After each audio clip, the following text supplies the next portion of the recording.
The last note was still trembling through the ballroom when my daughter slid off the piano bench. For one terrible second, no one moved. Then Mira's shoulder struck the polished floor, and 200 guests inhaled at once. I ran toward her. Her skin looked almost colorless beneath the chandelier light. A thin line of blood had begun to run from one nostril, and purple bruises showed beneath the sleeve my mother had insisted she wear. "Mira, look at me."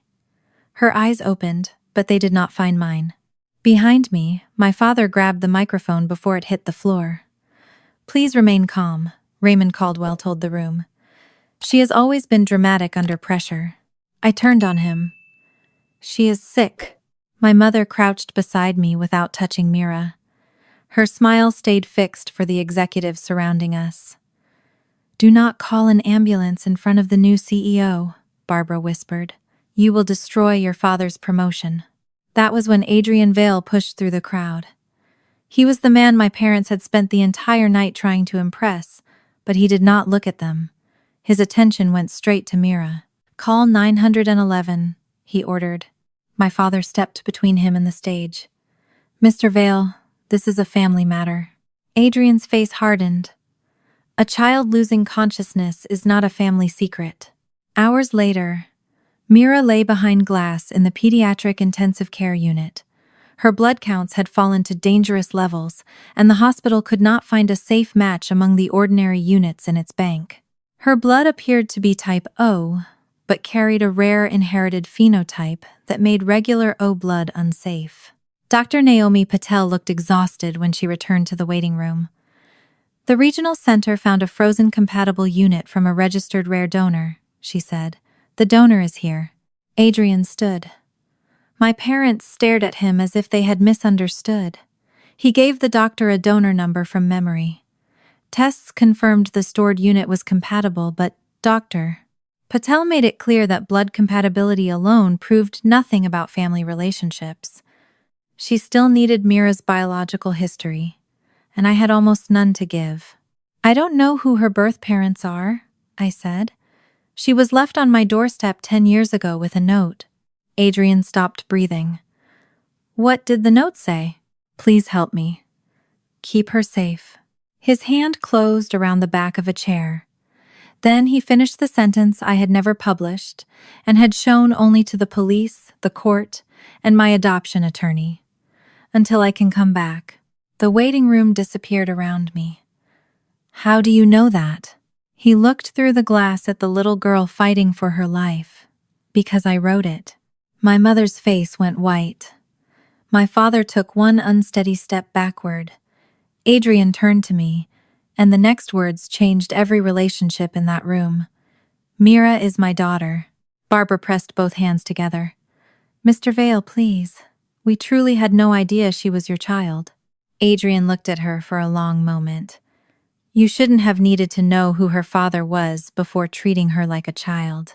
Please stay with me to learn why a powerful CEO left his newborn daughter at my door, and subscribe to the channel so you do not miss what happened when the truth finally reached my parents. 10 years earlier, I was 28, and living alone in a narrow rented house on the west side of Baltimore. Snow had begun falling after midnight, tapping softly against the front windows, while I finished paperwork from my evening shift at a family support center. A dull scrape sounded across the porch, followed by 3 quick knocks. By the time I reached the door, the street was empty. A large, insulated infant carrier sat beneath the porch light. It was not a cardboard box thrown down in panic. Someone had lined it with a clean gray blanket and secured a portable warming pad beneath the mattress. Inside lay a baby girl no more than a few weeks old, bundled in a cream sleeper. A prepared bottle rested in a side pocket beside diapers, a feeding schedule, and a card listing the time of her last bottle. The baby opened dark, unfocused eyes and made a weak sound. I lifted her against my chest, felt the small weight of her breathing, and saw a folded note tucked beneath the blanket. "Please help me. Keep her safe until I can come back." I wanted to believe whoever had written it would return before morning, but wanting was not a plan. I called 911, kept the dispatcher on speaker, and followed every instruction until the paramedics arrived. The police photographed the carrier, collected the note, and searched the neighborhood. At the hospital, a social worker explained that the child would enter emergency protective custody while authorities searched for her parents. I stayed until sunrise, because every time a nurse tried to lay her down, she cried. The smell of antiseptic on the gray blanket stirred a memory I could not place at first. Then I remembered a frightened, pregnant woman named Elise, and the injured man who had brought her to the support center a year earlier. He had called himself Daniel Reed. Several men had arrived, claiming to be relatives, but Elise had gripped my wrist and silently shaken her head. I had called security and helped the couple leave through the staff exit. I told the detective everything. I also told him I had no proof the baby belonged to them. Daniel and Elise had vanished after that night, and the names they gave us produced no useful records. For the next several weeks, I called the assigned social worker more often than I should have. No relative came forward. A lawyer representing the unidentified father submitted documents through a sealed court process, voluntarily surrendering his parental rights, because revealing his identity was said to create a serious safety risk. The court confirmed the documents were valid, but no one was permitted to tell me his name. I applied to become the baby's foster placement. That decision did not make her mine.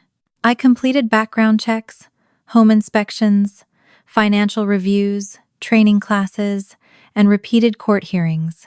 18 months passed before a judge signed the adoption order. By then, the little girl I had named Mira already reached for me whenever she woke frightened. My parents treated the adoption as a public humiliation. My father said I had sacrificed marriage, stability, and every opportunity he had imagined for me. My mother stared at Mira during our first family dinner and said, "Bad blood always reveals itself eventually." They never fully disappeared from our lives, but they treated my daughter as though she were a guest who had overstayed her welcome. Mira and I built a family without their permission. I held her through teething fevers, packed her first school lunch, and cried in the parking lot after she walked into kindergarten without looking back. When she was 4, she climbed onto the piano bench beside me, pressed one uneven chord, and called me Mom for the first time. Years later, she could play entire pieces from memory, though she still preferred our living room to any stage. 6 weeks before my parents' party, Mira began tiring easily. She had 2 nosebleeds, a low fever that came and went, and skin so pale that I scheduled the earliest appointment her pediatrician could offer. She insisted she felt fine. I did not discover the bruises along her upper arm until the morning my father called about the company dinner. "The new CEO will be there," Raymond said. "Adrian Vale is deciding who becomes regional vice president. Your mother thought Mira could play something tasteful. It would show 3 generations of family values." "She is not performing," I said. "She is sick, and we are waiting for medical tests." Barbara called 10 minutes later and described the event as a small family dinner. I refused again, but Mira had heard enough to understand that her grandfather wanted something from her. She asked if attending might finally make them proud. I agreed to stay for 30 minutes, only after she promised she would not go near the piano. Before Barbara ended the call, her voice softened in the way it always did before she said something cruel. "Mira may not want to play now, but children change their minds when they understand what their mothers stand to lose." The moment we entered the Vale Meridian Hotel, I knew my mother had lied. This was not a small family dinner.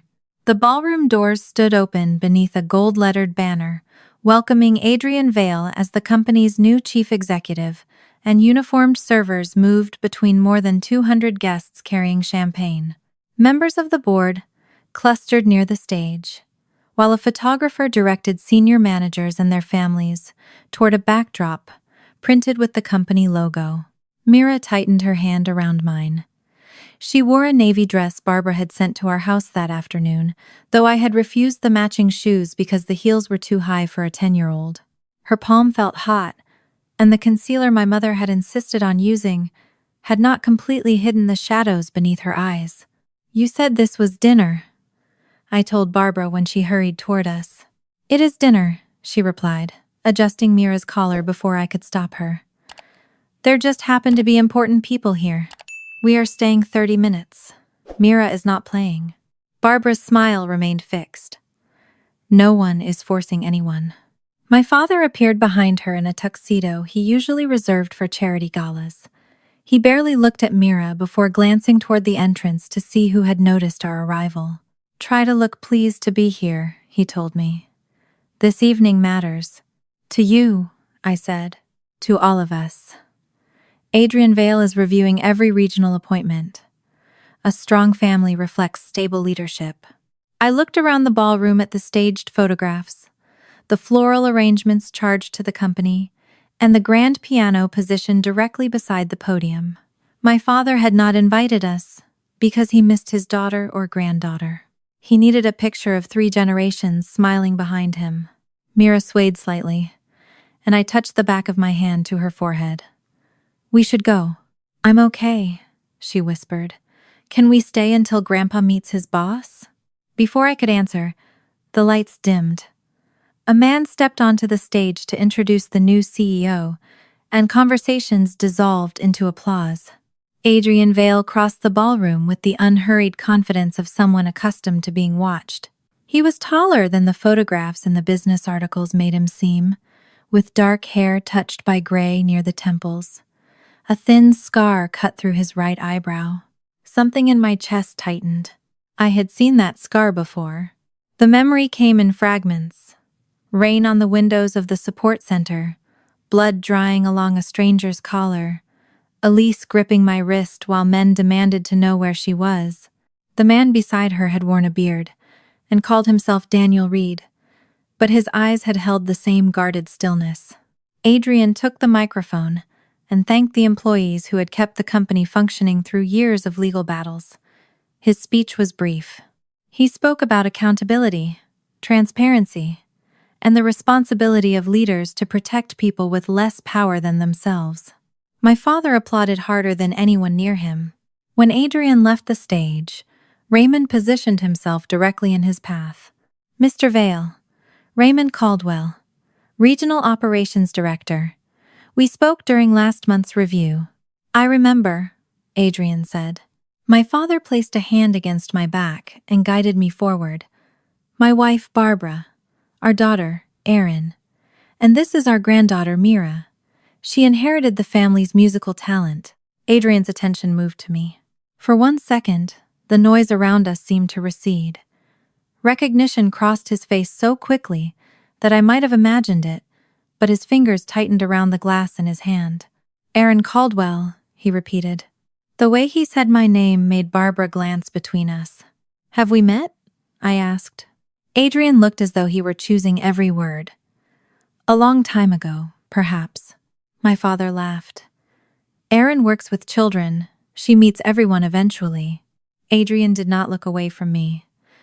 Then his attention shifted to Mira, and whatever control he had over his expression almost failed.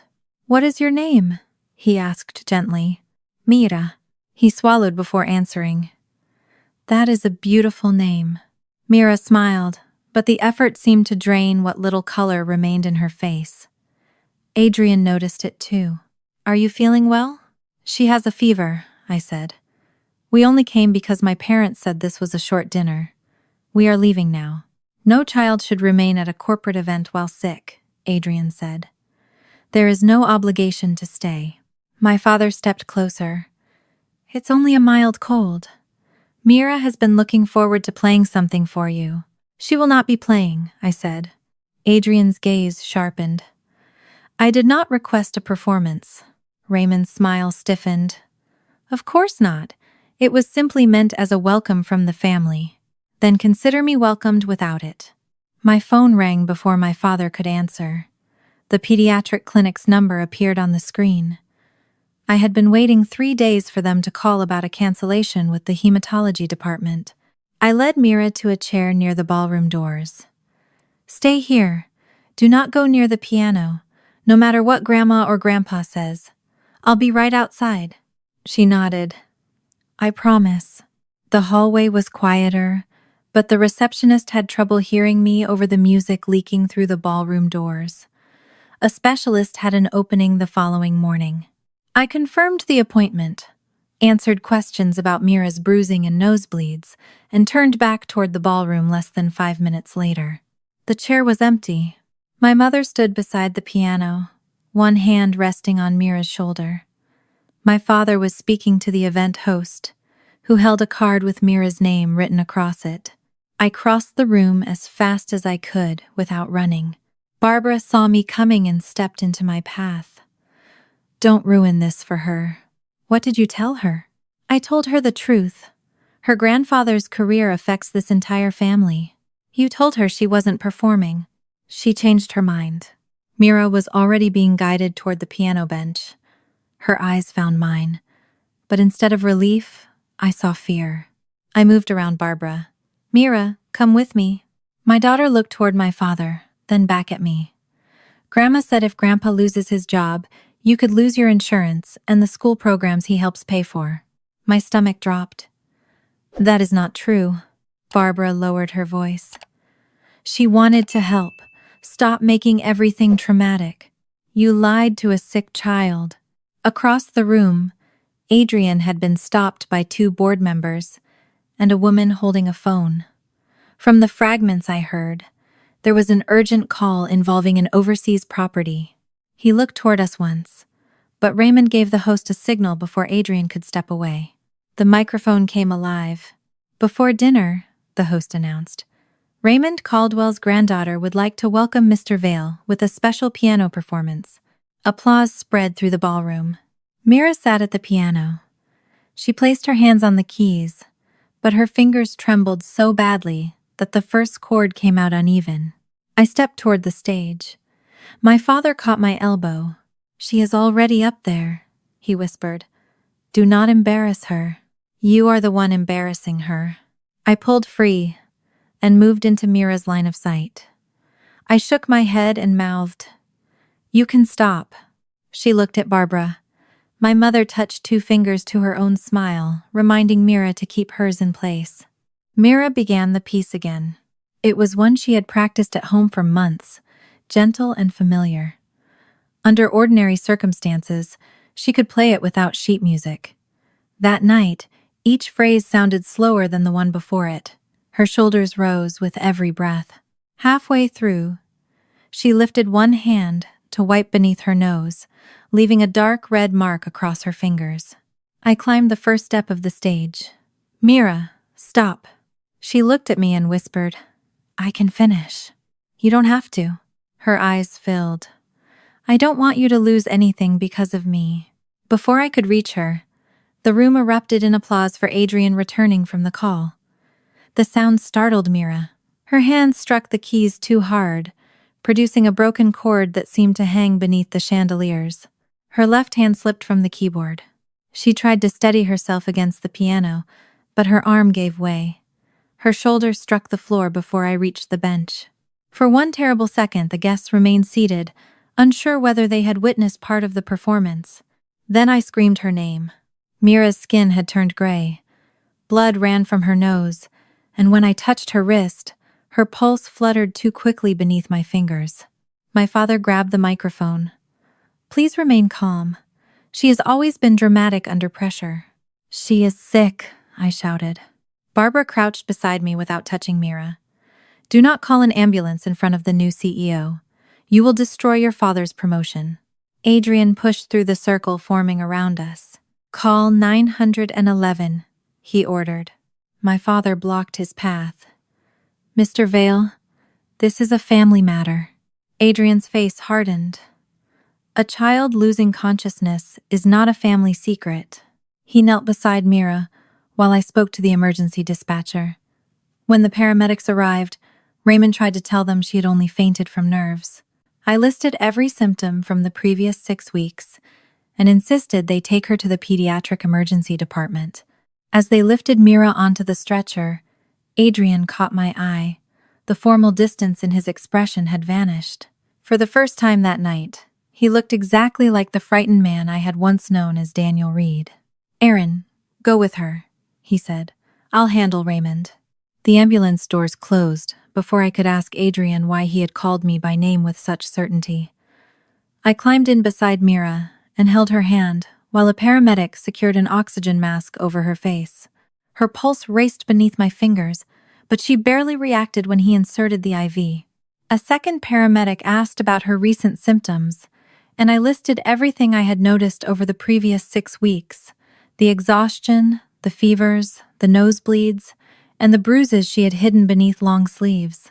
Saying them together made me realize how much worse the pattern sounded than any single symptom had seemed on its own. At the pediatric emergency department, a team took Mira through double doors before I could follow.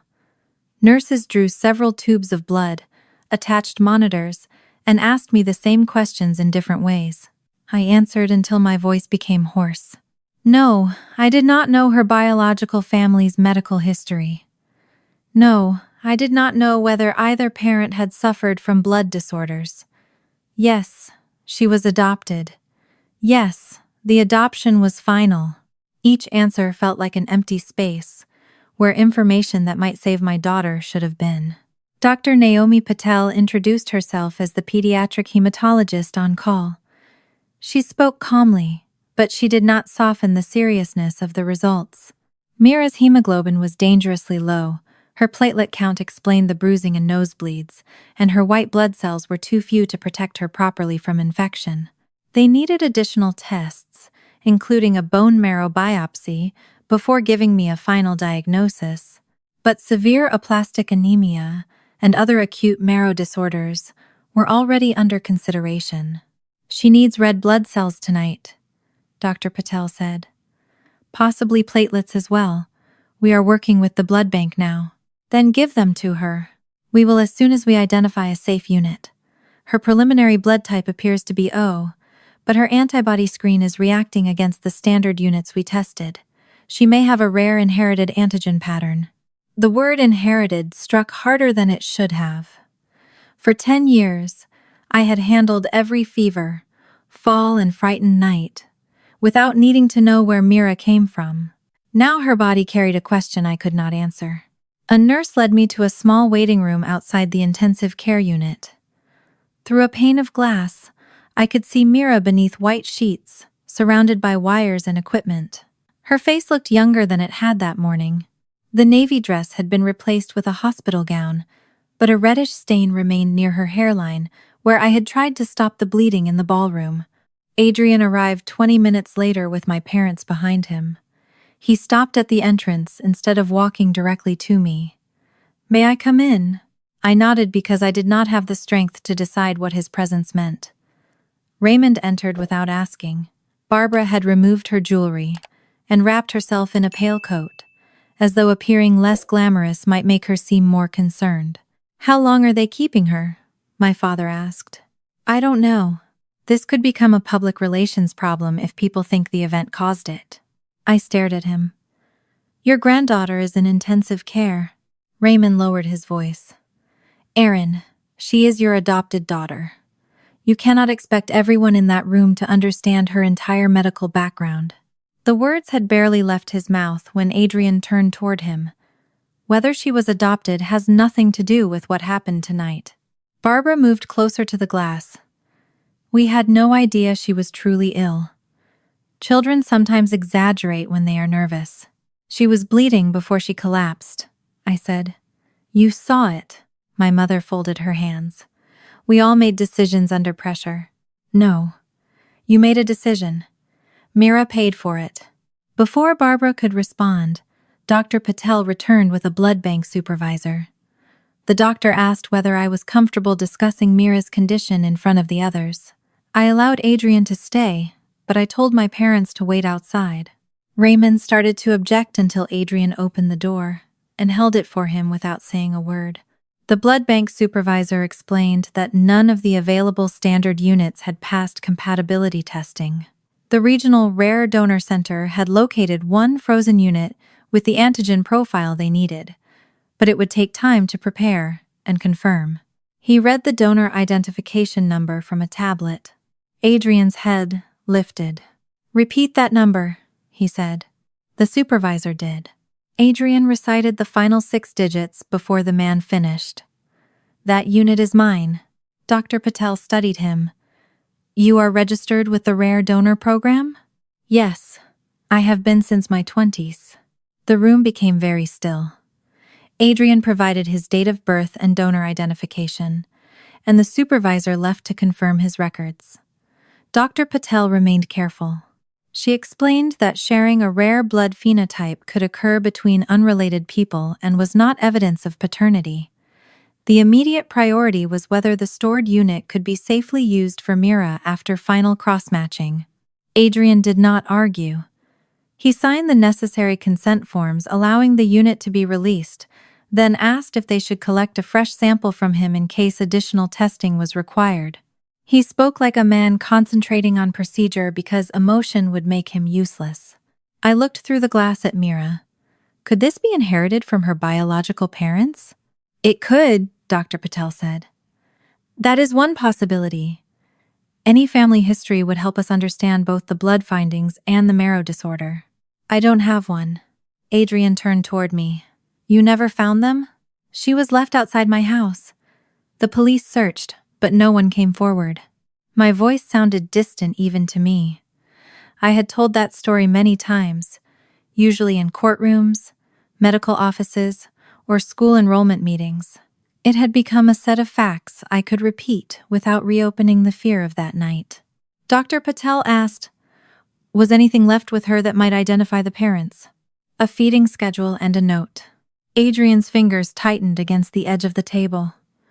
What did it say? I looked at him. Please help me. Keep her safe. His face changed. The controlled expression he had worn since entering the hospital disappeared, leaving something raw beneath it. Until I can come back, he said. For a moment, I thought I had misheard him. What? The rest of the note was, until I can come back. No newspaper had printed that sentence. My parents had never seen the original note. The court records were sealed, and even most of the social workers involved had known only that a message had been left. I had kept the returned copy in a locked file at home. How do you know that? Adrian looked through the glass at Mira. His reflection overlapped hers, making them appear closer than they were. Because I wrote it. The chair beneath me seemed to shift. I gripped its arms, trying to keep the room level. You wrote the note? Yes. You left her at my house? His voice dropped. I placed her on your porch. I waited until you opened the door, and then I called emergency services to make sure she entered the system safely. I wanted to shut, but fear came first. Who are you? You knew me as Daniel Reed. The scar through his eyebrow, the guarded eyes, and the way he had spoken my name in the ballroom finally fit together. The injured man from the support center had not disappeared.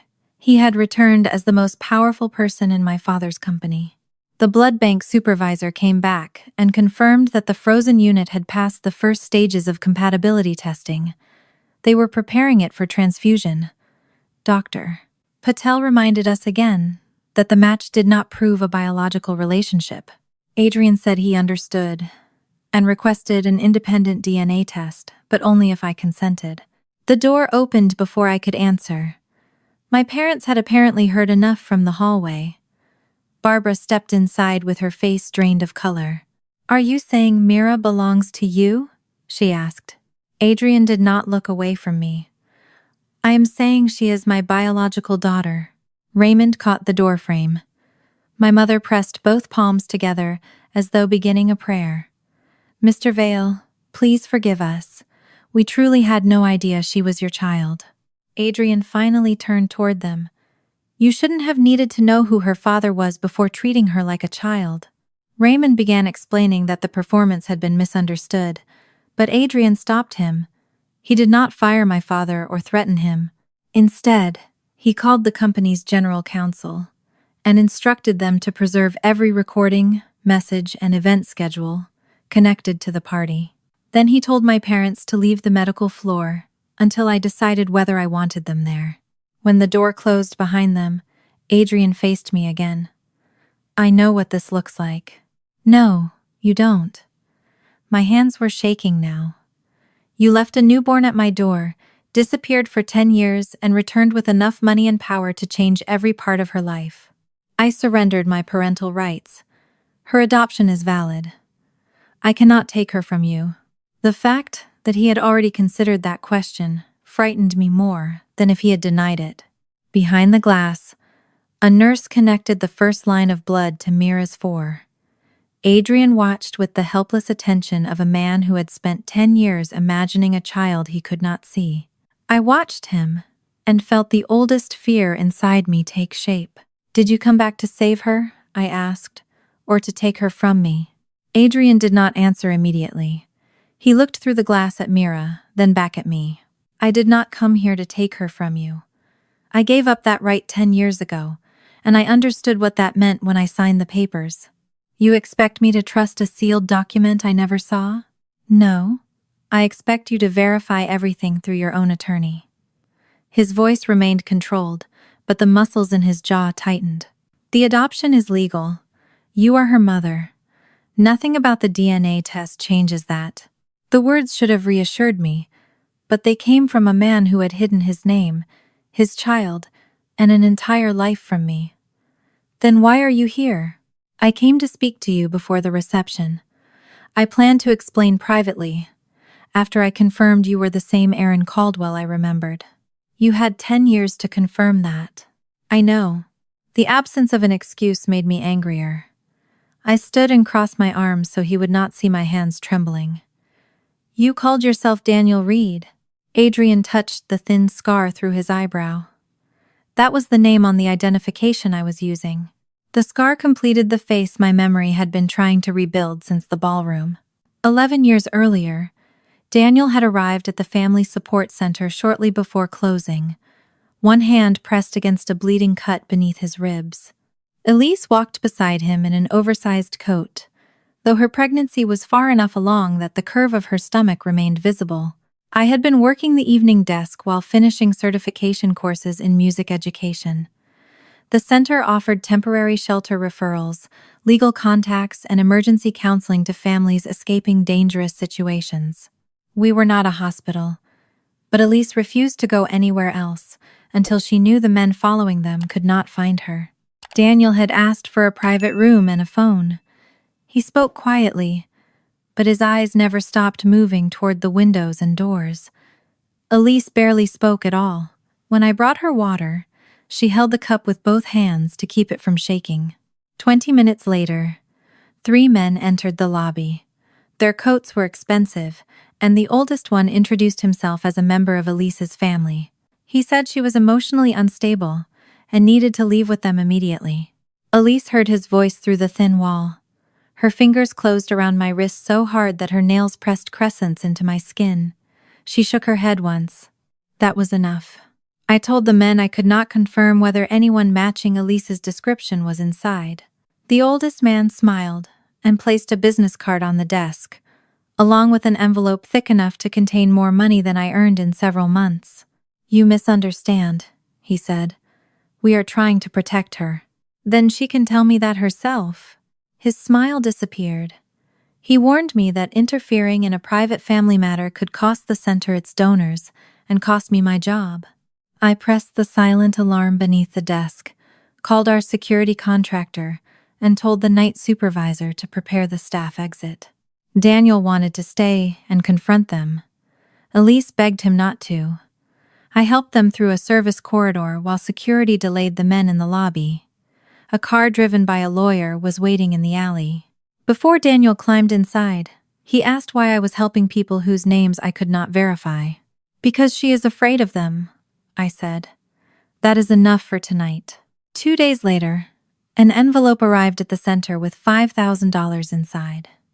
I returned it through the lawyer whose number had been written on the package. Daniel called me after receiving it. "You could use that money," he said. "So could every family who walks through this building. You saved us. You don't owe me for protecting someone who was afraid." After that, I saw Elise 3 more times. She used the name Elise Reed and came to the center for prenatal referrals because she was frightened of entering a hospital connected to her family. I helped her find a physician outside the city and arranged transportation through a nonprofit partner. Daniel attended one appointment but stayed near the exit, watching every person who entered the waiting room. He never told me who he was. I never asked what kind of people could afford lawyers, private cars, and forged identities, yet still looked terrified in a community center after dark. My job was to help them reach the next safe place, not satisfy my curiosity. The final time I saw Elise, she sat beside me while a little boy in the playroom cried, because his father had promised to return and had not.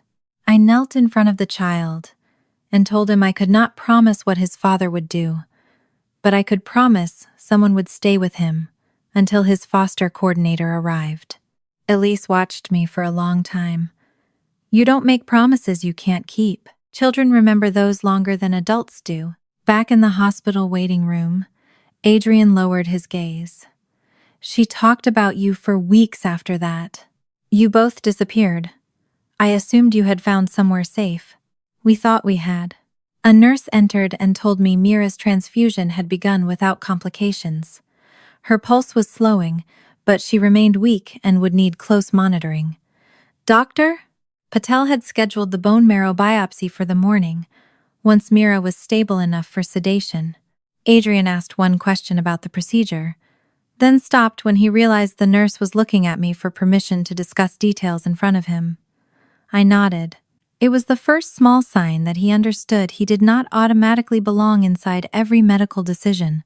When the nurse left, he said, I remembered the way you treated Elise. You helped her without knowing who she was, and you never tried to use what happened for money or attention. That does not explain why you left a baby at my door. No. It explains why I chose your door. I felt the statement like an accusation disguised as trust. You made me responsible for a child people were apparently willing to kill over. You left me no warning, no protection, and no choice. I made sure the police were called the moment you carried her inside. You watched me? From a car across the block. I waited until I saw you open the carrier. Then I used a disposable phone to call emergency services. You were close enough to watch, but not close enough to knock. If I had approached you, anyone watching me could have identified you as part of the plan. You still brought danger to my house. Yes. His willingness to admit it stripped away the argument I had prepared. He did not pretend the decision had been clean or fair. That did not make it forgivable. The door to Mira's room opened, and a nurse motioned for me. Mira had regained consciousness for a few minutes. Adrian remained in the waiting room until I turned back and told him he could stand near the doorway. Mira's eyes were heavy, and the oxygen tubing made her voice sound smaller. She reached for my hand. Did Grandpa lose his job? No. And whatever happens to his job is not your responsibility. Grandma said you could lose things because of me. She lied to you. Mira looked toward the doorway. Adrian stood several feet away, as though an invisible line had been drawn across the floor. Who is he? She asked. I could not tell her the full truth while she was exhausted, medicated, and frightened. He knew the woman who gave birth to you. We are still checking some things. Adrian's face tightened, but he did not correct me. Mira studied him for a moment. Were you at the party? Yes, he said. Did I ruin it? No. The adults who put you on that stage ruined it. Mira closed her eyes again. Within minutes, the nurse asked us to leave so she could rest. I kissed my daughter's forehead and promised I would be outside when she woke. Dr. Patel met us in the corridor. She explained that Mira's immediate condition had stabilized, but the transfusion was only treating the consequences of whatever was happening in her bone marrow. The biopsy would help determine whether she had severe aplastic anemia, leukemia, or another marrow failure disorder. Depending on the results, treatment could involve medication, repeated transfusions, or a stem cell transplant. Her biological family history may become important, Dr. Patel said. Adrian nodded. I will provide whatever records you need. I waited until the doctor left before turning to him. You know who her mother was. You know why you ran. You know why you chose me. I am done accepting half an answer at a time. Adrian looked through the doorway at Mira, then lowered his voice. Her mother was my wife. Her name was Elise Hartvale. What happened to her? His expression changed again, but this time it was not grief alone. It was the look of someone returning to a place he had spent years avoiding. I did not disappear because I stopped loving Mira, he said. I disappeared because everyone who knew she existed started dying. Adrian waited until Dr. Patel had finished discussing Mira's biopsy schedule before he continued. We sat in a consultation room away from the waiting area, with the door closed and a legal pad untouched between us. He kept his hands folded on the table, as though he had rehearsed this confession many times and knew that any gesture toward me would be unwelcome. My uncle Victor controlled most of Vale Meridian while my father was ill, he said. Elise worked in compliance before we married. She discovered that several vendors were shells used to move company money into private accounts. When she brought the records to me, I thought the board would remove him. Instead, 2 directors warned Victor before I could act. Elise had copied invoices, internal messages, and bank transfers. Adrian planned to take them to federal investigators, but people connected to the records began disappearing from the company. One auditor was killed in a robbery that made no sense. Another withdrew his statement after his teenage son was attacked. By the time Adrian understood that Victor was using more than lawyers and money, Elise was already pregnant. They told me to sign away my voting rights and surrender every copy of the evidence, he said. Victor said my wife and child would be safe if I stopped fighting him. You did not believe him. I knew he would remove the only people who could prove what he had done. Adrian moved Elise between temporary homes and used the false identity Daniel Reed. That was why they had arrived at the support center frightened and injured. The men who followed them were not relatives trying to protect Elise. They worked for a security company owned through one of Victor's shell vendors. For several months after I helped them, Adrian and Elise lived outside Baltimore, under the protection of a lawyer who was trying to arrange contact with federal authorities. Mira was born in a small private clinic under another surname.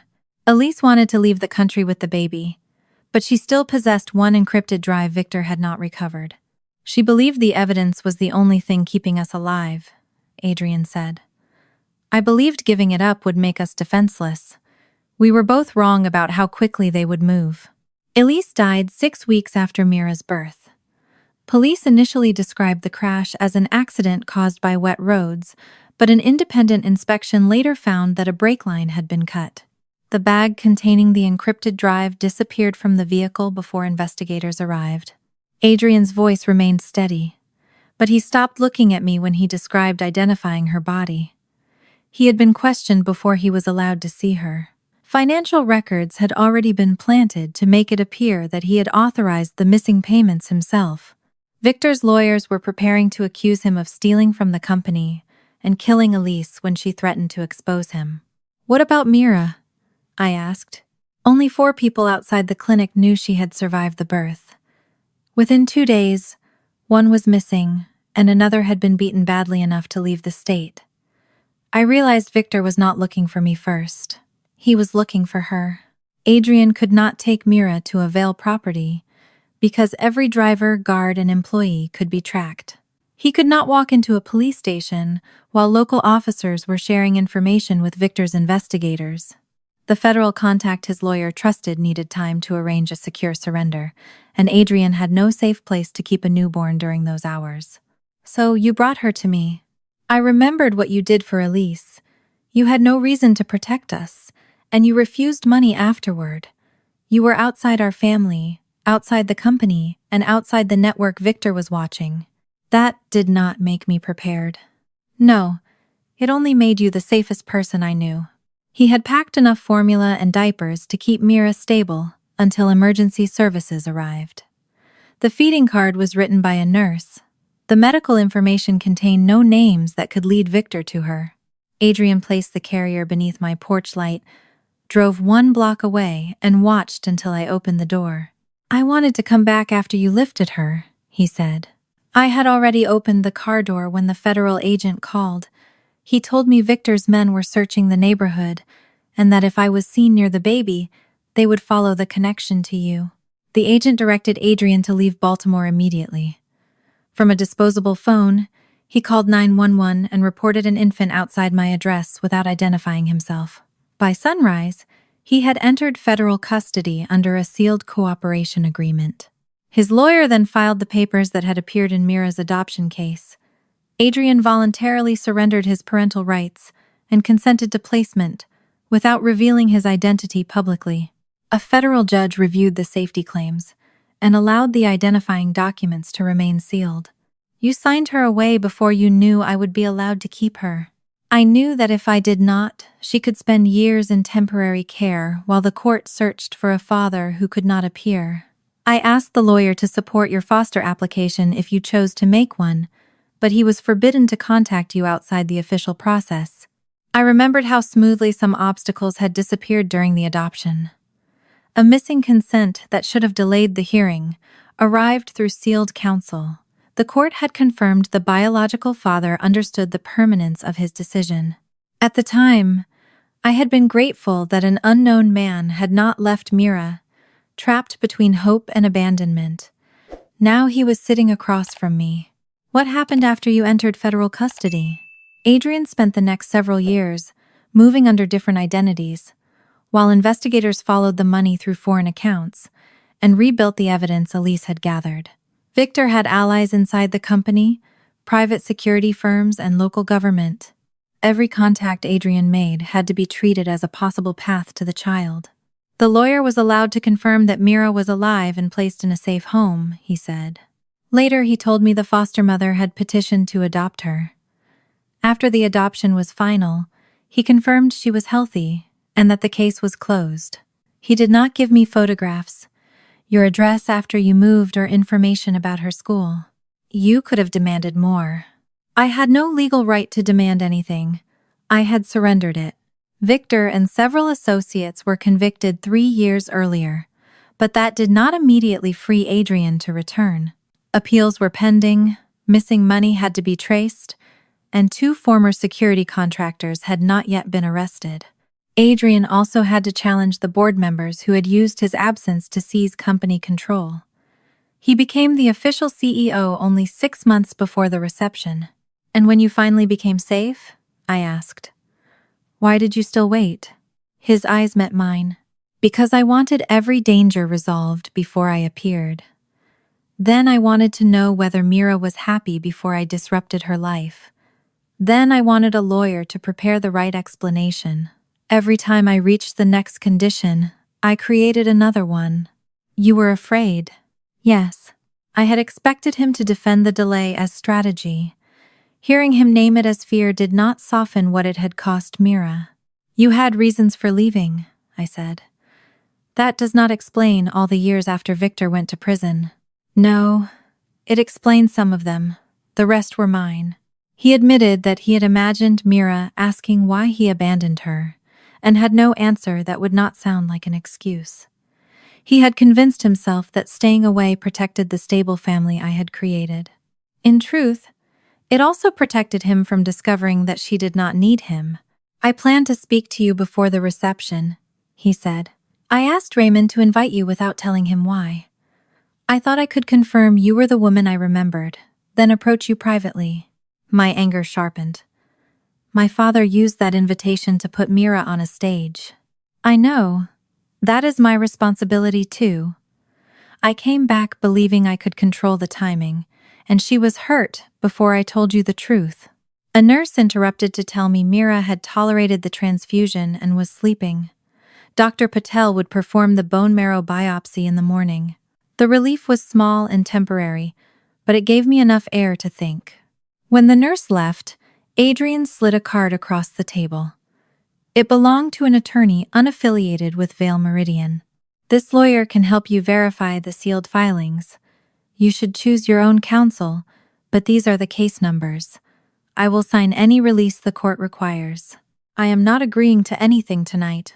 I am not asking you to. You do not speak to Mira alone. You do not tell the press she is your daughter. You do not move money into her name or make plans for her treatment without me. I understand. You understand the words. I do not know whether you understand the boundary. His expression tightened, but he nodded. Then I will prove it by following it. A doctor entered carrying a sealed envelope from the independent laboratory that had collected our samples after the transfusion began. She asked me whether I wanted Adrian present when the DNA result was discussed. I looked at the man who had trusted me with his child, abandoned me with the consequences, and returned only when the life I had built was already in danger. Then I looked through the window toward Mira's room. "Yes," I said. "He stays, but I hear it first." The doctor opened the envelope only after confirming that both samples had been collected by an independent laboratory and processed under separate identification numbers. I held Mira's adoption papers against my chest while Adrian sat on the opposite side of the table, his hands clasped so tightly that his knuckles had turned pale.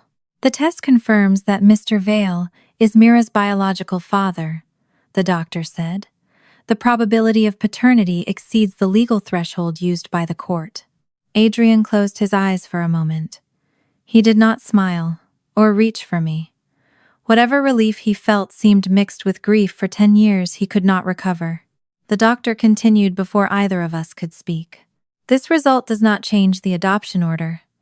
Mrs. Caldwell remains Mira's legal parent and medical decision-maker. Any future contact or changes would require her consent and, depending on the issue, additional legal proceedings." "I am not challenging the adoption," Adrian said. I looked at him. "You say that now. I will say it in writing, under oath, and in any court you choose." I believed he meant it, but belief and trust were not the same thing.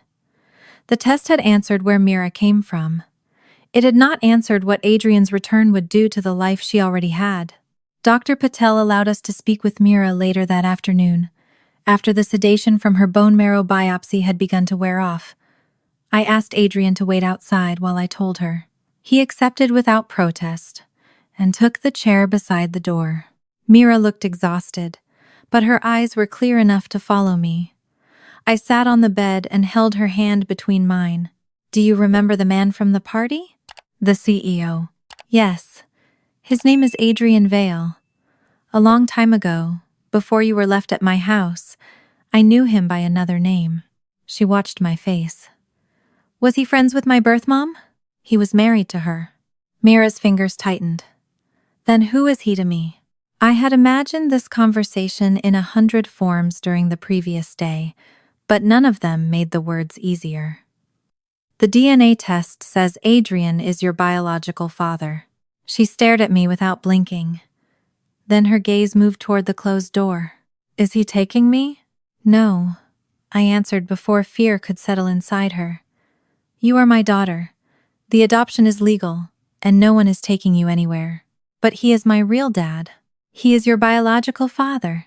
That is real. What we are is also real." Her eyes filled with tears. "Did you know?" "No. I knew someone had asked me to protect you, but I did not know who he was until last night." "Why didn't you find him?" The question hurt because there was no answer that made me look brave. "At first, the police and social workers tried. Later, when you were safe and the adoption was final, I was afraid that searching might bring someone into our lives who could take you away. I told myself I was protecting you, but part of me was protecting myself too." Mira turned her face toward the window. "So both of you were scared?" "Yes, and both of you decided things without me." I swallowed. "You were a baby when he left you, but you are right about the years after that." She remained quiet for several seconds. "I want to ask him something." Adrian entered only after I opened the door. He stopped several feet from the bed and waited. Mira looked at him directly. "Did you not want me?" His face changed, but he did not rush to deny her pain. "I wanted you more than anything I had ever wanted. I believed leaving you with Aaron was the only way to keep you alive." "Then why didn't you come back when the bad people went to prison?" "Because I was afraid you would hate me. I kept waiting for a perfect time to explain, and that time never came." "So you chose not to come?" "Yes," he said. "I had reasons, but it was still a choice. You are allowed to be angry with me for it." Mira glanced at me, perhaps checking whether she was permitted to say what came next.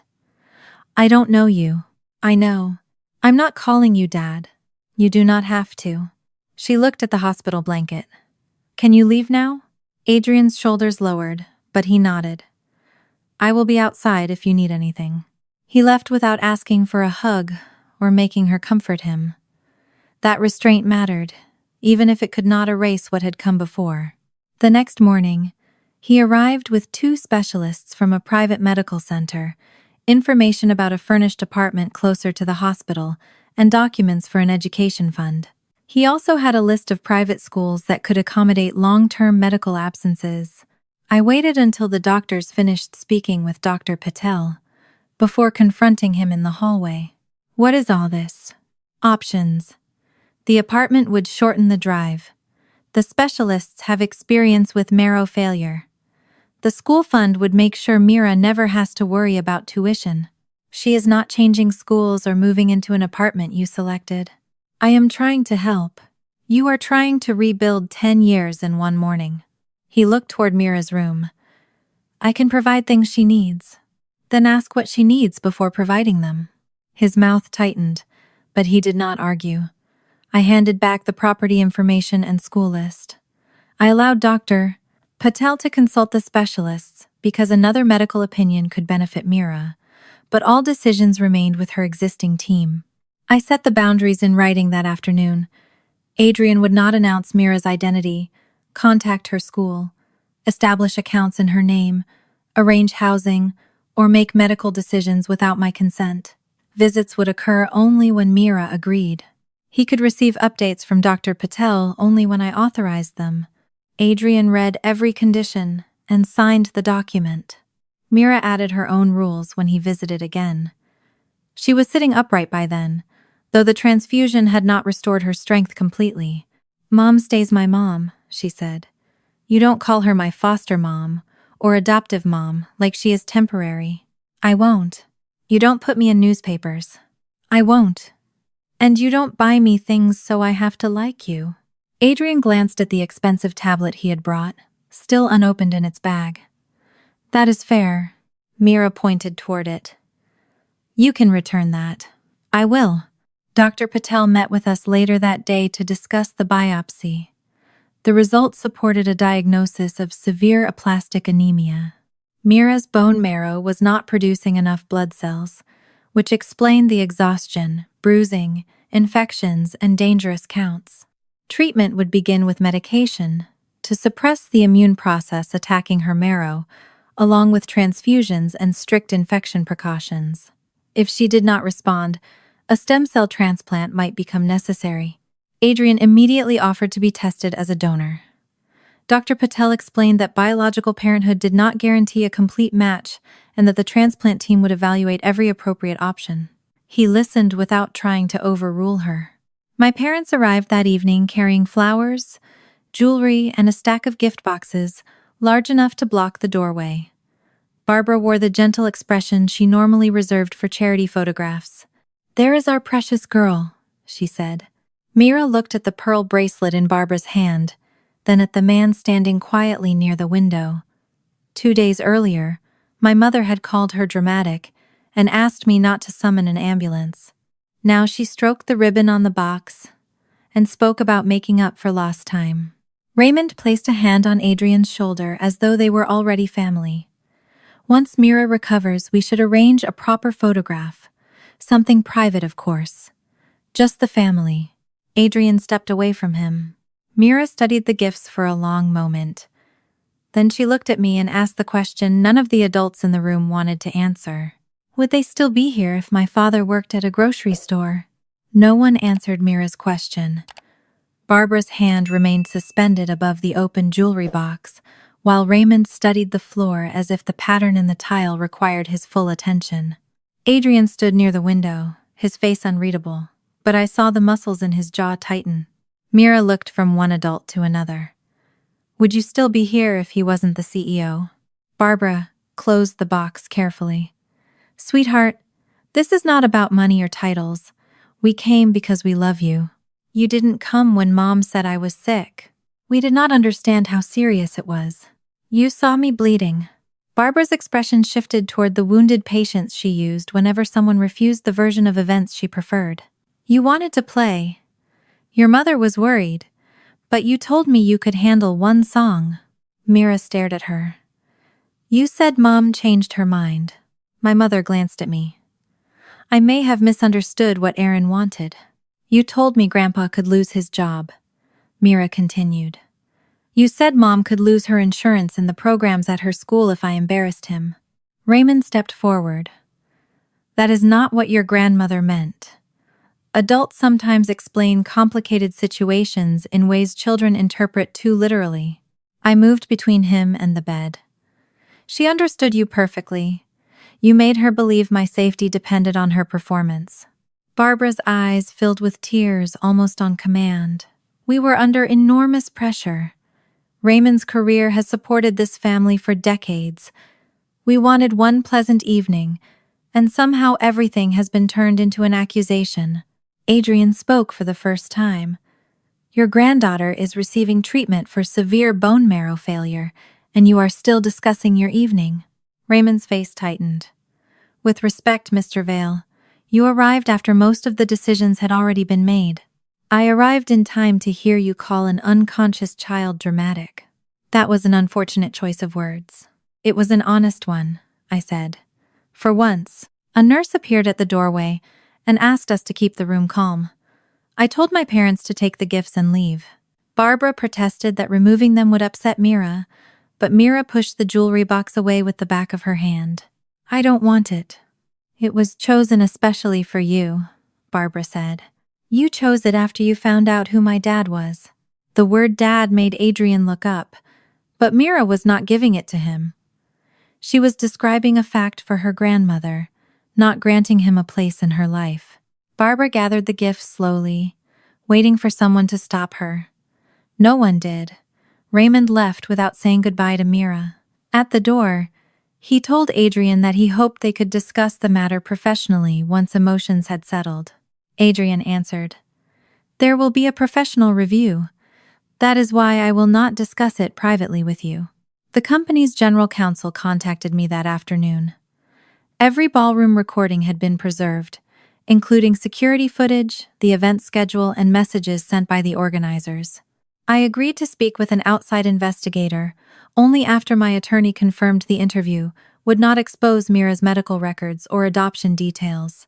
The first video I watched showed Adrian speaking with us before the performance. His voice was clear when he said he had not requested music and considered himself welcomed without it.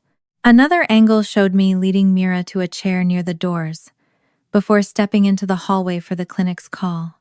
The next clip was harder to watch. Barbara approached Mira less than a minute after I left. There was no microphone near enough to capture every word, but the camera showed my mother pointing first toward Raymond, then toward the ballroom doors, before placing both hands on Mira's shoulders. Mira's face changed from uncertainty to fear.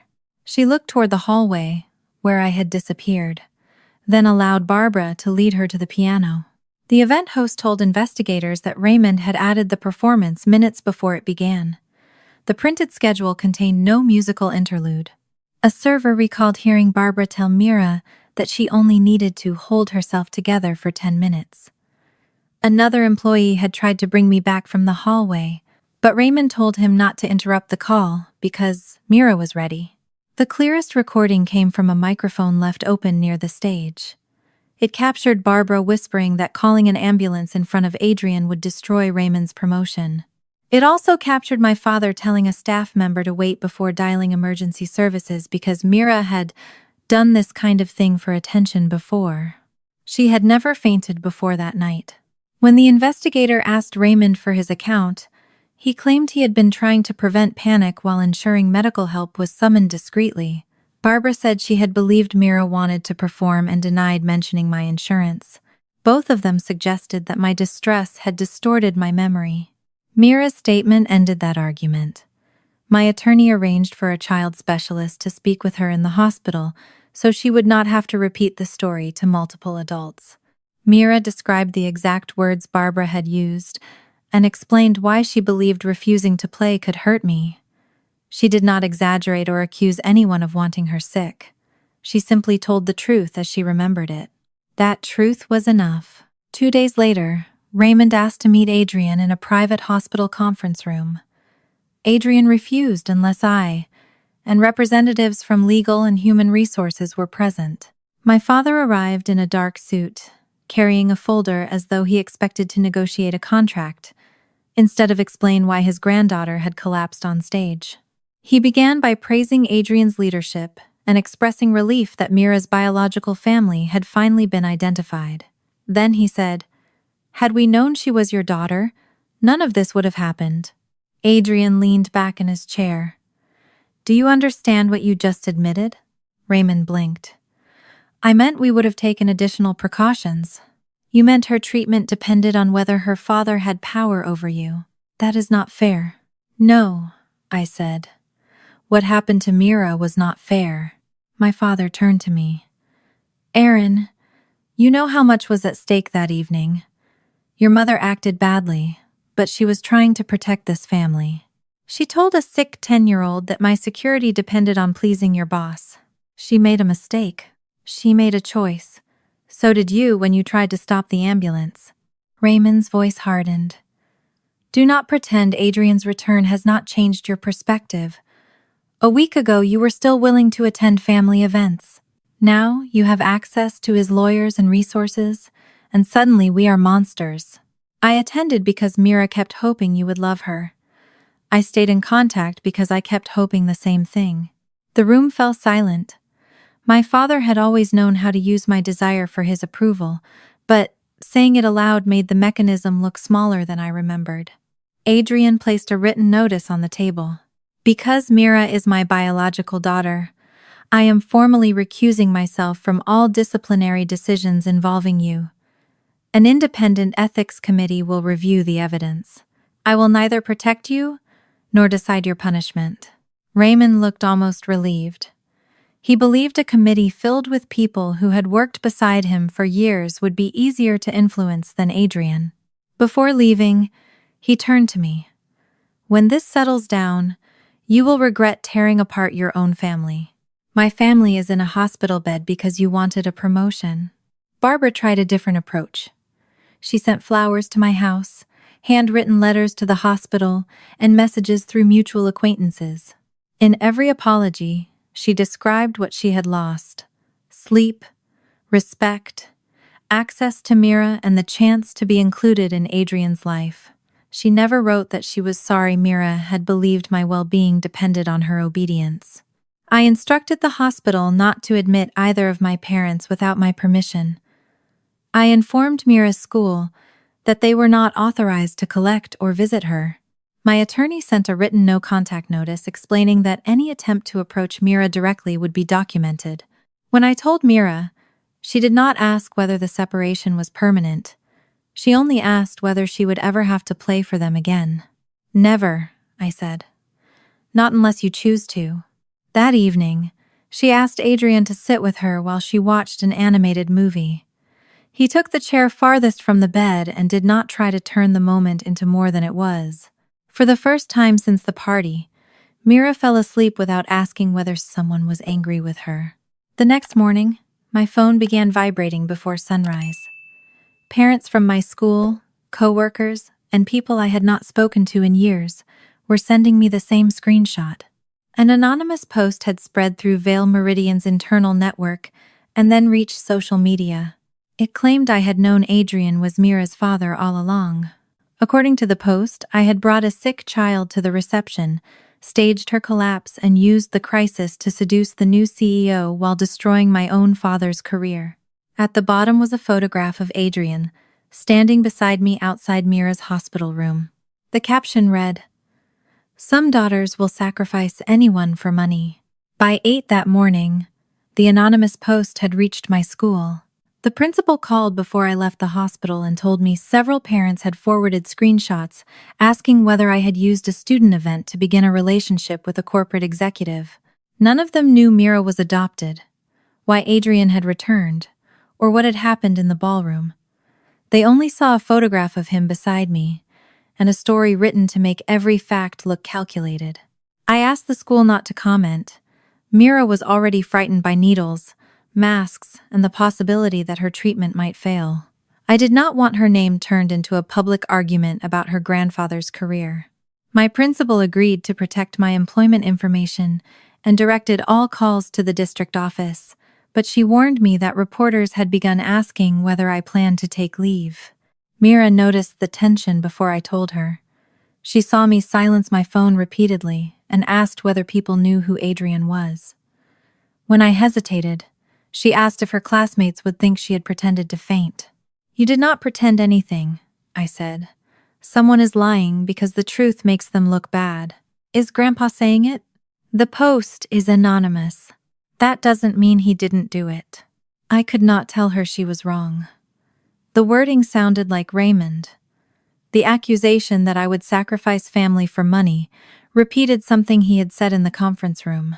Still, suspicion was not evidence, and I refused to teach Mira that anger gave us permission to claim certainty. Adrian wanted to respond immediately. His communications director prepared a press conference where he would confirm that he had known me before the adoption, explain that I had not known his identity, and release a timeline showing he had approached me before the reception. "No," I said when he showed me the draft. "The story is spreading because we are allowing other people to define it.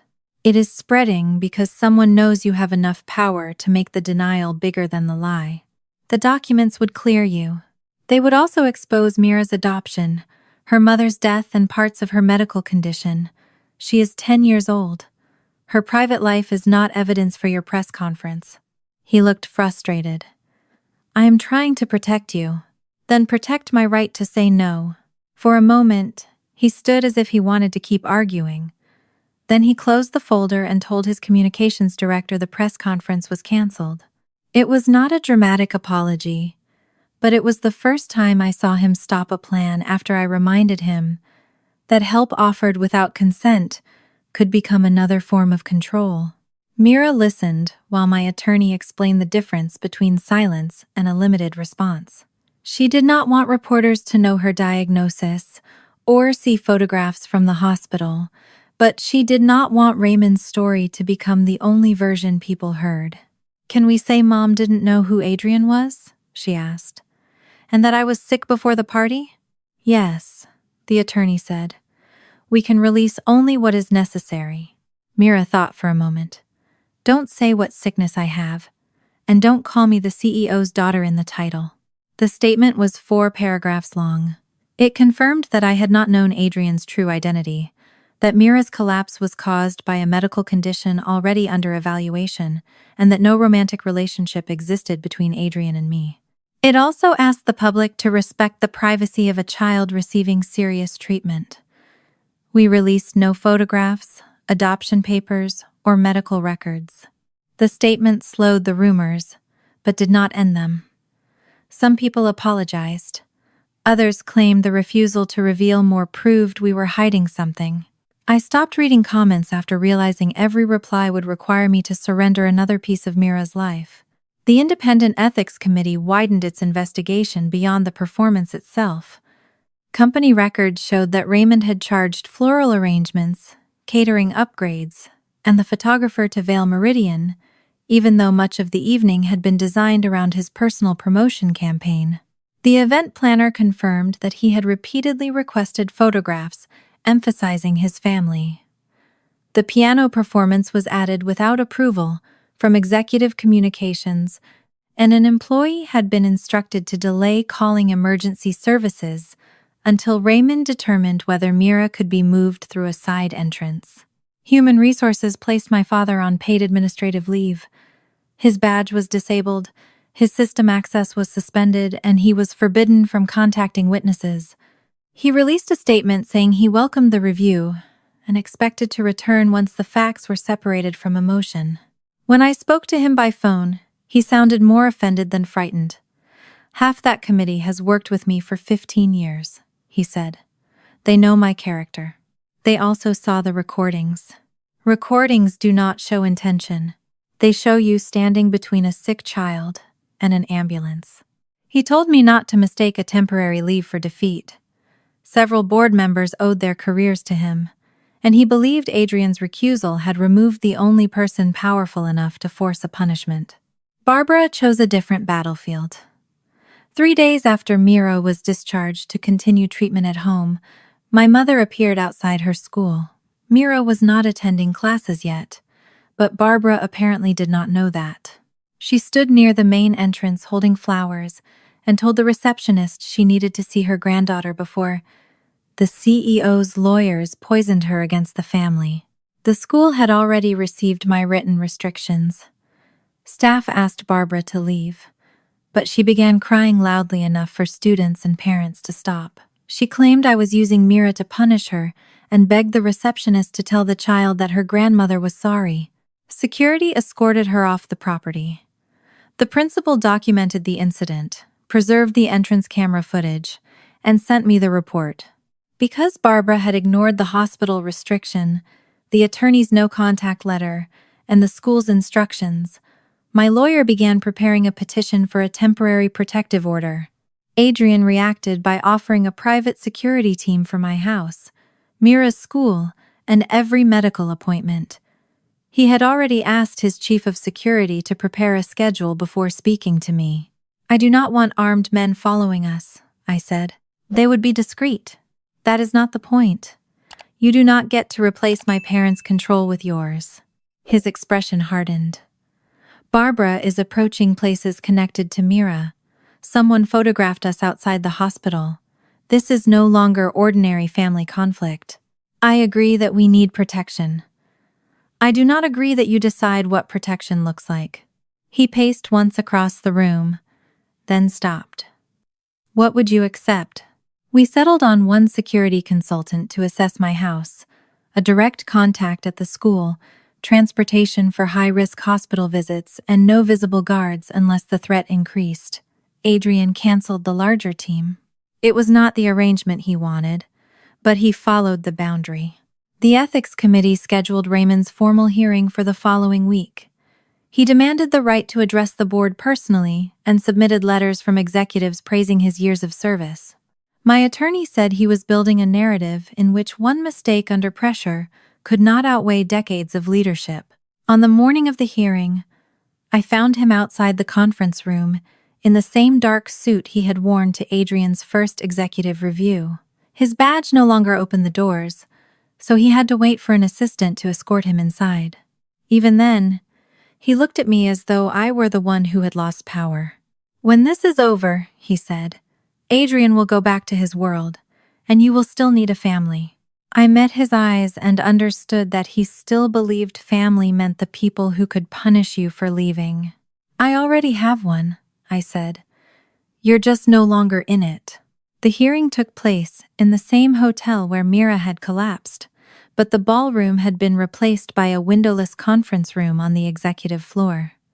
There were no chandeliers, photographers, or piano. Only a long table, a digital recorder, 3 outside committee members, and the evidence folders arranged in front of them. Adrian sat near the back beside company counsel. Because he had formally recused himself, he could answer questions as a witness, but had no vote, and would not remain for the committee's private deliberations. Raymond entered with his attorney and carried himself as though the meeting were a temporary inconvenience before his return to power. Barbara sat beside him, dressed in a pale suit and holding a handkerchief she never used. Neither of them looked at me when I took my seat with my attorney. My father spoke first. He described the reception as a company celebration that had been disrupted by an unpredictable medical emergency. He said Mira had volunteered to perform, that no one knew the seriousness of her condition, and that his efforts to keep the ballroom calm had been misinterpreted as an attempt to delay medical help. "I have spent more than 30 years protecting employees and guests," he said. "I would never knowingly endanger a child, especially my own granddaughter." The chair of the committee asked whether Mira was listed as a performer on the approved event schedule. When asked whose decision it had been, he looked toward Barbara. My wife handled the family details. Barbara's hand tightened around her handkerchief, but she said nothing yet. The event planner testified by video. She confirmed that Raymond had requested a piano performance 2 hours before the reception and had insisted it remain off the official program because Adrian had not approved entertainment involving a child. An email from Raymond instructed the host to introduce Mira as proof that the Caldwell family supported music, education, and community values. Another email showed Barbara asking a stylist to bring a dress with long sleeves because Mira had unattractive bruising that would look bad in photographs. She had known about the bruises before the party. Raymond's attorney argued that bruises in children were common and did not prove anyone knew Mira was seriously ill. The committee did not respond. They simply moved to the next item. Security footage showed me placing Mira in a chair and pointing away from the piano before leaving to take the clinic's call. It showed Barbara approaching her less than a minute later, speaking to her closely and leading her toward the stage.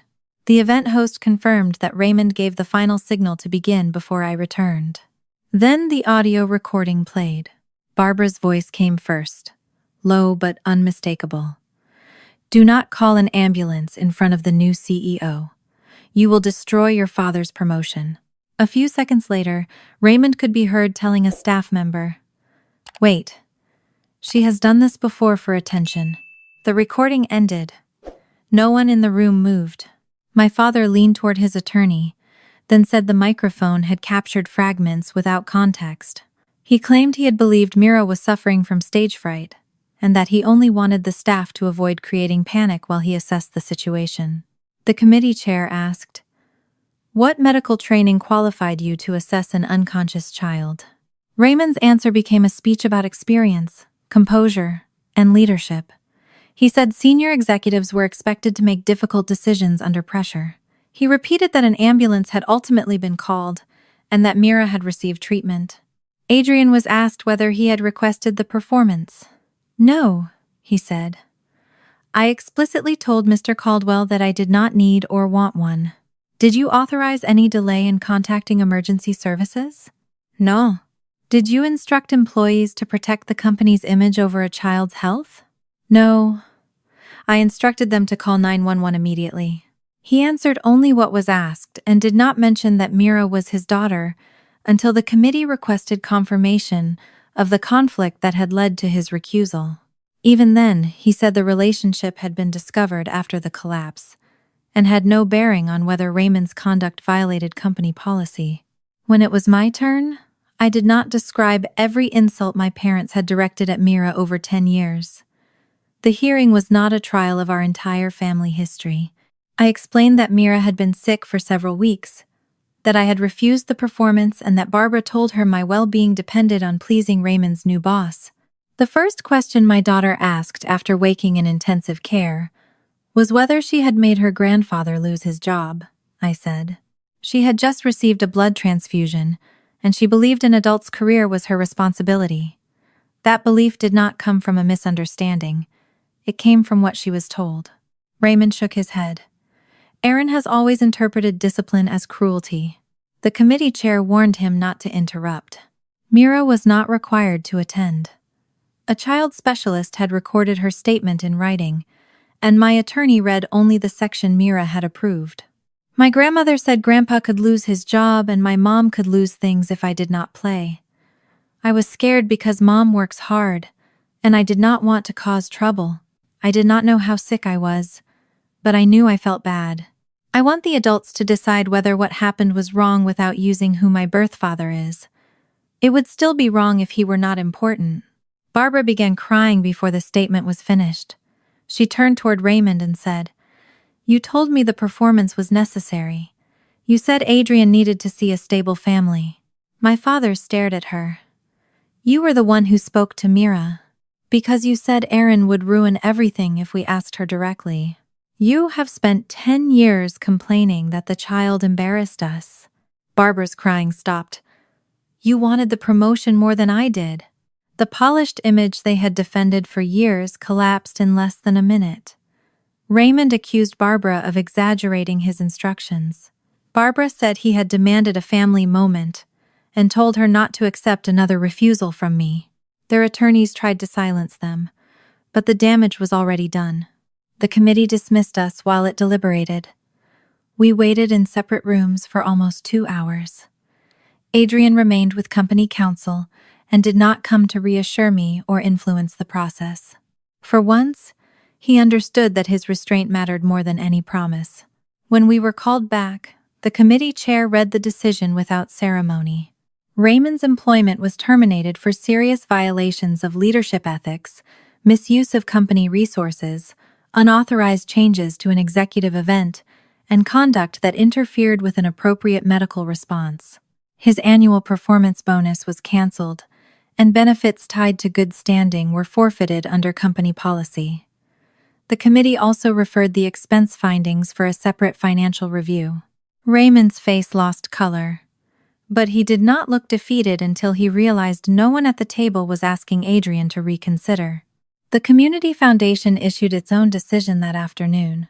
Barbara was removed from the board after investigators confirmed she had used the organization's relationship with Vale Meridian to strengthen Raymond's private campaign for promotion. Her public biography and photograph disappeared from the foundation website before evening. Adrian released one short corporate statement. It did not name Mira, mention his relationship to her, or describe our family. It said only that Vale Meridian would not tolerate the use of a child as a tool for professional advancement, and that all employees had a duty to prioritize human safety over reputation. Outside the conference room, Raymond caught my arm before security intervened. "Tell Adrian to stop this. We are still family." I pulled free. "You had a granddaughter before you knew who her father was. You decided she did not count. I made one mistake. You made the same choice for 10 years. The party only put it on camera." Barbara stood several feet away, watching Adrian, as though she still believed the correct apology might restore access to his world. Neither of them asked how Mira's treatment was going. That evening, my attorney called to confirm that the court had granted a temporary protective order based on Barbara's repeated attempts to approach Mira at the hospital and school after receiving written notice to stop. It was not permanent, and a full hearing would follow. But for the first time, my parents could not reach my daughter simply because they believed family gave them permission. When I returned home, Mira was resting on the couch beneath a blanket. Adrian had brought soup from the diner she liked, not an expensive gift, and had waited for permission before entering. I told them the committee's decision without celebrating it. Mira listened quietly, then asked whether Raymond and Barbara would ever be allowed to see her again. "That will depend on what you want, and whether they ever learn to respect your boundaries," I said. She considered that, then looked at Adrian. "I have a question for you too." He set down his coffee and gave her his full attention. "If you gave me a way to save me," she asked, "how do I know you won't disappear again when being my father gets hard?" Adrian did not answer Mira, with a promise he could not prove. He sat on the edge of the armchair, leaving the space between them untouched, and said, "You don't know that yet. The only thing I can do is stay long enough for you to find out." Mira studied him as though she were testing whether the words would hold under pressure. Then she nodded once and returned to her soup. It was not forgiveness, but it was the first agreement they had made without an adult deciding for her. Over the next 8 months, staying became less dramatic and more difficult than any confession. Mira began intensive treatment to suppress the immune process attacking her bone marrow. Some weeks her blood counts improved enough to give us hope, only to fall again after an infection or medication adjustment. She needed repeated transfusions, strict precautions, and more hospital visits than I could count.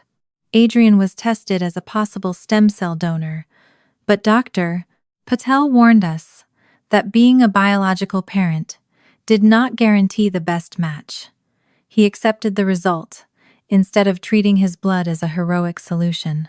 When a transplant remained a possibility, he joined the same donor evaluation process as everyone else and waited for the medical team to decide. He stopped arriving with plans. Instead, he learned the names of Mira's medications, the foods she could tolerate after treatment, and the days she did not want visitors. He asked before entering our house. He sat through appointments without interrupting Dr. Patel and kept a notebook, because Mira laughed the first time he confused 2 of her prescriptions. When she was too tired to talk, he read quietly across the room. When she asked him to leave, he left. The first time she sent him away, he looked wounded enough that I expected him to disappear for several days. Mira had been nauseated and angry after a difficult treatment. Adrian tried to reassure her that the next round might be easier, and she snapped that he had not earned the right to tell her how to feel. "Go home," she said. "I don't want you here."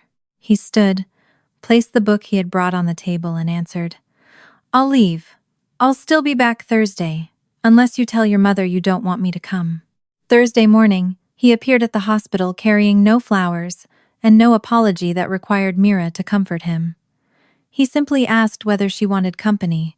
She moved her blanket aside so he could sit. After that, I began to understand that his greatest test was not whether he could rescue her. It was whether he could remain when she was frightened, unfair, silent, or unable to reward him. Mira eventually asked about Elise. Adrian did not begin with the accident or the people who had chased them. He told her that her mother hated bitter coffee, sang the wrong lyrics to every song, and folded the corner of any page she loved, no matter how expensive the book was. Elise had wanted to name their daughter Mira, because she believed a child born while their world was collapsing was still something miraculous. "She knew Aaron would protect you," Adrian said. "When I told her what your mother had done for us, she said Aaron was the kind of person who stayed after everyone else had found a reason to leave." Mira looked at me. "Did she choose you too?" "I think your father and mother made that choice together," I said. "But I became your mother because I chose you every day after that." Knowing about Elise did not make Mira love me less. It gave her another beginning. Instead of replacing the life we had built, she kept a photograph of Elise, beside one from her first day of kindergarten. One represented where she came from. The other reminded her who had held her hand when she was too afraid to enter the classroom. Adrian and I learned to work together, without pretending we were becoming a conventional couple. He was Mira's biological father, not my romantic reward for surviving the story. I remained her legal mother and primary guardian. He did not challenge that, and I did not use the adoption order to keep him permanently outside. We disagreed about treatment, schoolwork, and how much information Mira should receive, but we handled those arguments privately and returned the final choice to her whenever it belonged to her. Raymond lost his appeal within the company and never regained his position.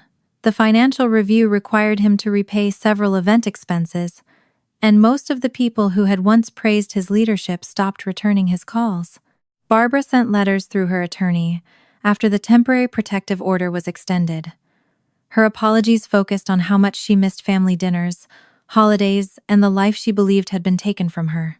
She rarely mentioned the fear Mira had carried onto the stage. I stored the letters unopened in a file.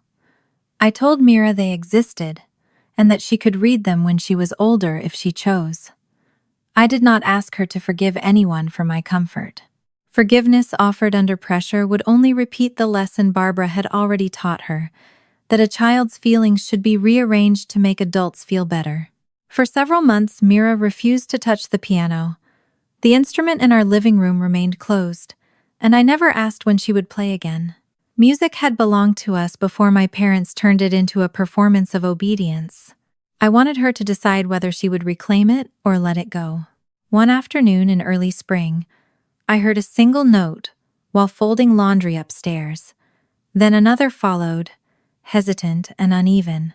I stopped at the doorway and found Mira sitting at the piano in sweatpants, her hospital bracelet still around one wrist. She played only 8 measures before closing the lid. "I'm not ready for the whole thing," she said. "You don't owe the whole thing to anyone." She returned the next day and played a little longer. By the end of the school year, her counts were stable enough for Dr. Patel to approve a limited return to class. The music teacher invited her to perform at a small student recital. Mira said no twice, before changing her mind on the condition that there would be no press, no company representatives, and no announcement about Adrian. On the night of the recital, Adrian arrived early but sat in the last row. He could have funded the entire program or taken a place beside the principal, but he understood that being seen was not the same as being present. I sat near the aisle, where Mira could find me easily. She walked onto the stage in a simple blue dress she had chosen herself. For a moment, her hands rested motionless above the keys. I feared the ballroom had returned to her, but then she looked at me. I nodded, not to tell her to play, but to remind her she could leave. Mira began when she was ready. The piece was not the one Barbara had forced her to perform. It was quieter, with pauses that required patience instead of speed. She missed one note, corrected herself, and continued without shame. When she finished, the applause was warm but ordinary. No one stood, no cameras flashed, and no career depended on her smile. Outside the auditorium, Adrian waited until Mira approached him. "You were wonderful," he said. "I made a mistake in the middle." "I heard." She narrowed her eyes. "You're supposed to say you didn't." "I'm trying not to lie to you." Mira considered that, then smiled. "Good answer." We walked toward the parking lot together. Halfway to the car, she reached for my hand. With the other, she caught the sleeve of Adrian's coat. "Dad," she said almost casually, "can you carry my music folder?" Adrian stopped moving, his eyes lowered to her face, but he did not turn the moment into a speech. He took the folder and said, "Of course." Mira glanced at him.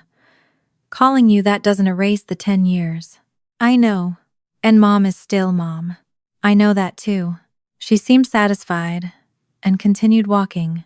Adrian had given her his blood, but blood was only the beginning. I had given her 10 years of ordinary mornings, frightened nights, packed lunches, piano lessons, and promises kept. Mira did not have to choose which one of us was real. She chose the family that stayed. And this time, every adult in her life understood that the choice belonged to her.